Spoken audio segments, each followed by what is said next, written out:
everyone, welcome back to my channel NCERT Maths with Pradeep. Today we are going to start exercise number 13.2 of chapter 13, that is direct and inverse proportion. So let's see our first question today. Which of the following are in inverse proportion? So first of all, let us revise what is inverse proportion. Any two quantities are said to be in inverse proportion if one quantity is increased and second quantity will decrease. That means any one quantity, if we increase it, the second quantity decreases, or if we decrease the first quantity, second quantity increases, then that data is inversely proportional. So one quantity should come down and other quantity should go up, means in the opposite direction. Then those two quantities are inversely proportional. So let's see in the different cases whether this is inversely proportional or not.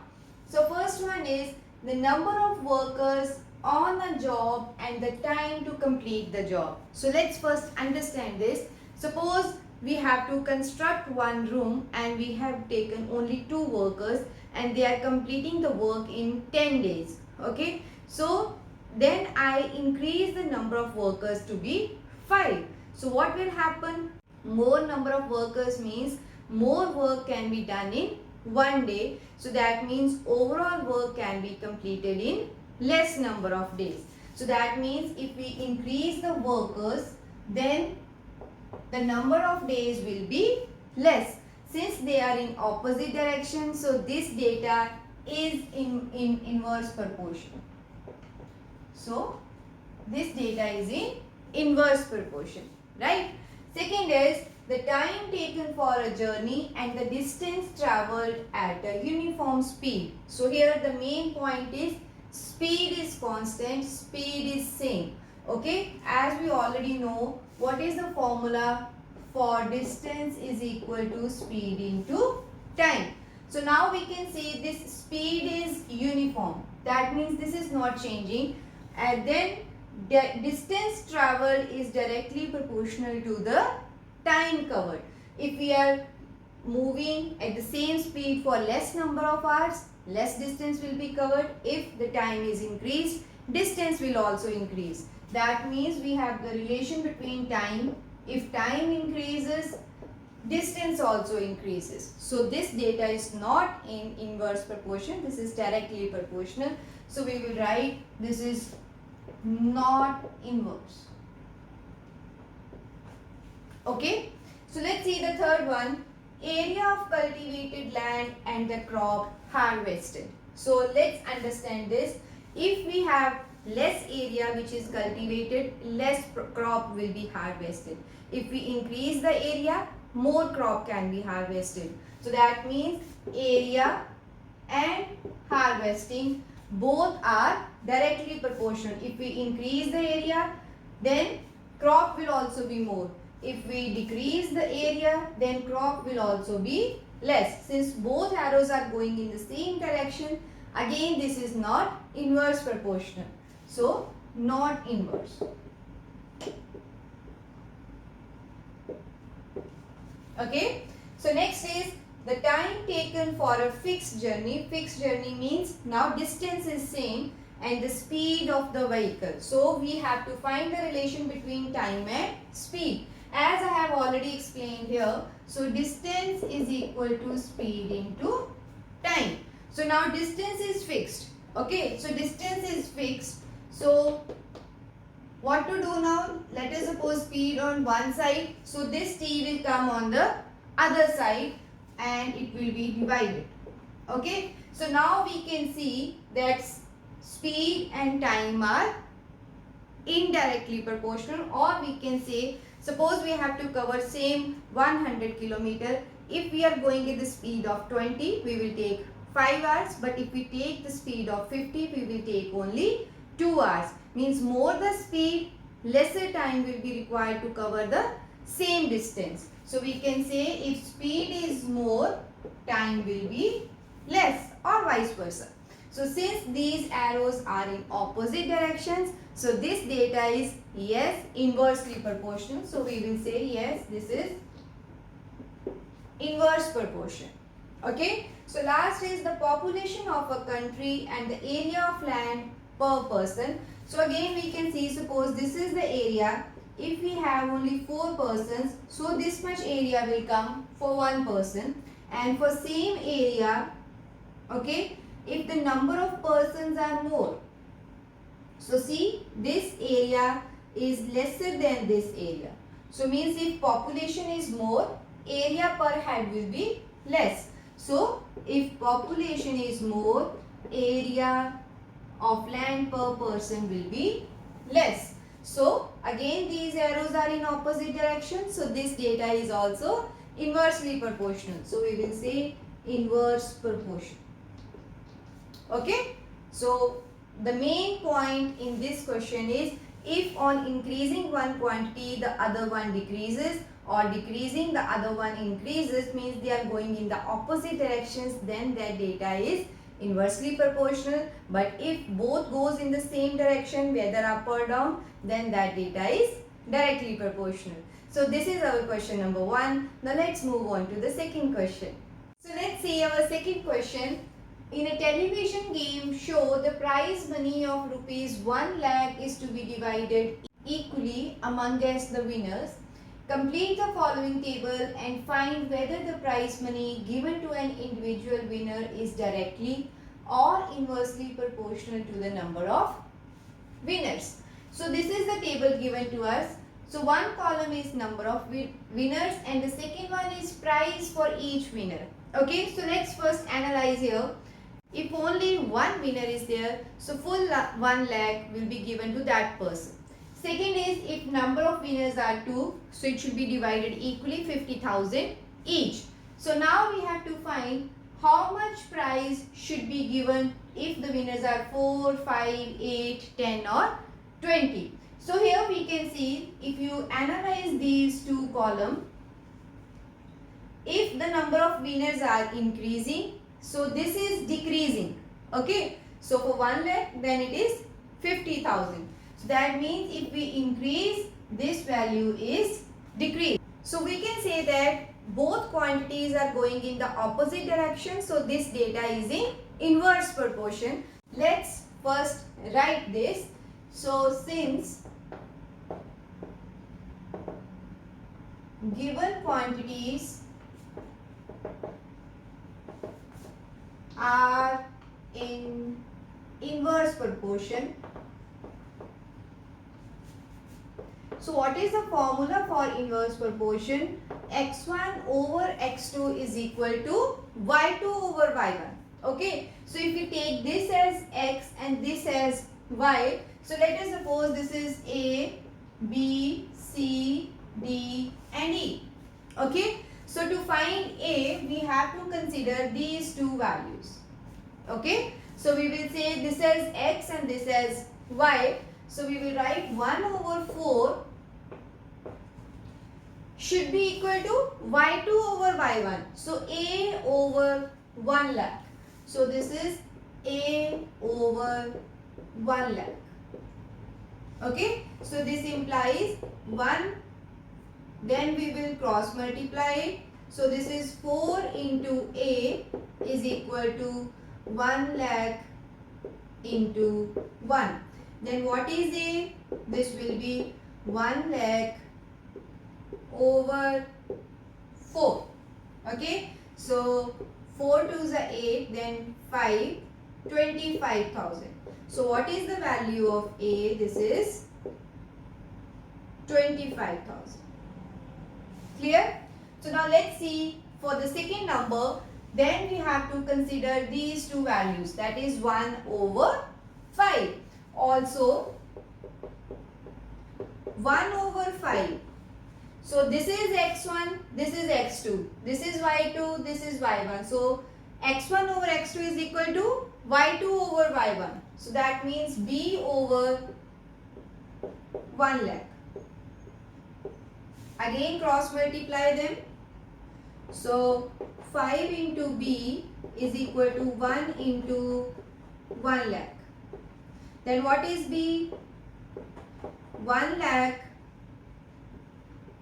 over 5. So this will be 20,000. Okay, so the value of B is 20,000. So now let's see the third one. So again 1 and 8. So we have to consider these two rows, that is 1 over 8. So 1 over 8 is equal to C over 1 lakh. Also 1 over 8 is equal to C over 1 lakh. Then 8 into C is equal to 1 lakh into 1. Then what is C? This is 1 lakh over 8. Right? So 4 2s are 8 and this is 4 2s are 8. This is 25,000. Then it should be 12,500. So what is C? 12,500. Okay. So now let's see the D value also. So for D we have to consider this first and D column. So 1 over 10 should be equal to D over 1 lakh. Okay, so cross multiply this and 10 into D is equal to 1 lakh. And what is D? 1 lakh over 10. So 0 and 0 will be cancelled. We are left with only 10,000. So this implies D is equal to 10,000. Now let's come to the last one. This is E. Okay. So first row and last row. So 1 over 20 is equal to E over 1 lakh. Then 20 into E is equal to 1 lakh. And what is the value of E? This is 1 lakh over 20. Okay, so 0 0 will be cancelled. So this is 5,000. So value of E is 5,000. So nothing in this question. Only first thing you should identify whether this is direct or inversely proportional. That we can check if on increasing one quantity other one is decreasing or not. So if it is so, we will apply our formula x1 by x2 is equal to y2 over y1 and find the required values. So this is our question number 2. So let's see the third question. Rahman is making a wheel using spokes. He wants to fix equal spokes in such a way that the angles between any pair of consecutive spokes are equal. Help him by completing the following table. So let's first understand again this is direct or inverse proportion. So here see, this column is taken as x and this as y. So number of spokes are increasing in this order. Okay, but angle between them you can see this is decreasing. For 4 number of spokes angle is 90, for 6 it is 60 and so on. We have to find these remaining values, but we can analyze from this question, from these two rows, that this number is increasing but this number is decreasing. So that means this data is inversely proportional. So let's find the missing values first. Let it be A, B and C. So we will write since the given quantities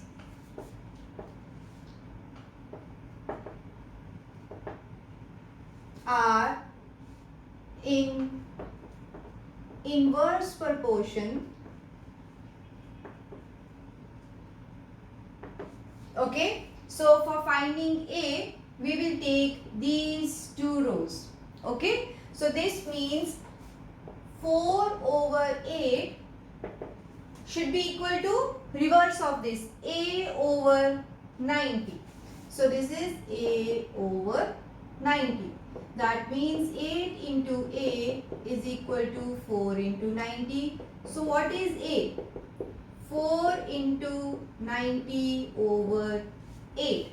So 4 ones are 4, 4 2s are 8, and then this is 45.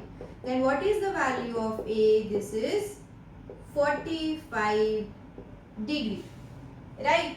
For second is 4 and 10. So we will take these two rows, okay? So also 4 over 10 is equal to B over 90. So B over 90. So 10 into B is equal to 4 into 90. Then what is B? This is 4 into 90 over 10.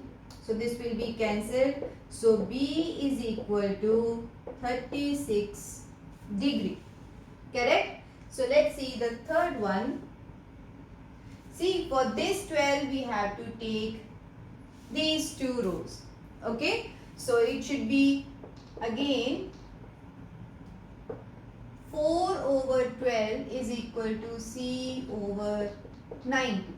So cross multiply 12 into C is equal to 4 into 90, and C is equal to 4 into 90 over 12. So 4 1s are 4, 4 3s are 12. So this is 30. C is equal to 30 degree. Right? So this is how the first part, that is completing the following table. So these are the missing values. Now let's see what is being asked in the same question. So let's continue this question.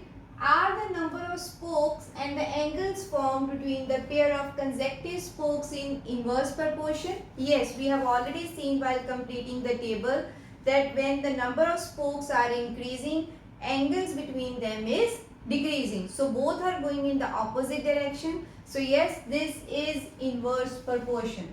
R, so we will write yes. Okay. So second part is calculate the angle between a pair of consecutive spokes on a wheel with 15 spokes. Okay. So that means we have to find the angle. So first value that is already given is for 4 spokes, angle is 90. So we have to find the angle with 15 spokes. Okay. So this is x, this is y. So let us suppose this to be y2. So since data is inverse proportion, so we will use the formula and find the answer. So we will write, let y2 be the angle for 15 spokes. This is our question number 2. Since this data is in inverse proportion, then x1 over x2 is equal to y2 over y1. So y2 over 90, right? So then cross multiply, this is 15 into y2 is equal to 4 into 90. So what is y2? 4 into 90 over 15. So 15 6 are 90. So that means y2 is equal to 4 into 6, 24 degree. Correct? So let's see the third part. How many spokes would be needed? So means now we have to find spokes if the angle between a pair of consecutive spoke is 40 degree. So means angle is given as 40 degree and we should find the number of spokes. So since this is third row, I have taken this as x3. So we will apply the formula on first and last row. So again we should first mention, this is third part, let x3 be the spokes or number of spokes for angle 40 degree. Okay. So again, since data is in inverse proportion, therefore first and last row, that is 4 over x3 is equal to second quantity first and first quantity second. So that is 40 over 90. Cross multiply x3 into 40 is equal to 4 into 90. Then what is x3? This is 4 into 90 over 40. So 4 times are 40. This 0 will be cancelled. So x3 is equal to 9. So we need 9 spokes for the angle to be 40 degree. Okay. So this is our third question of this exercise. I hope this question is clear to you. This is all about this video. See you in my next video with the next question of this exercise. Thank you.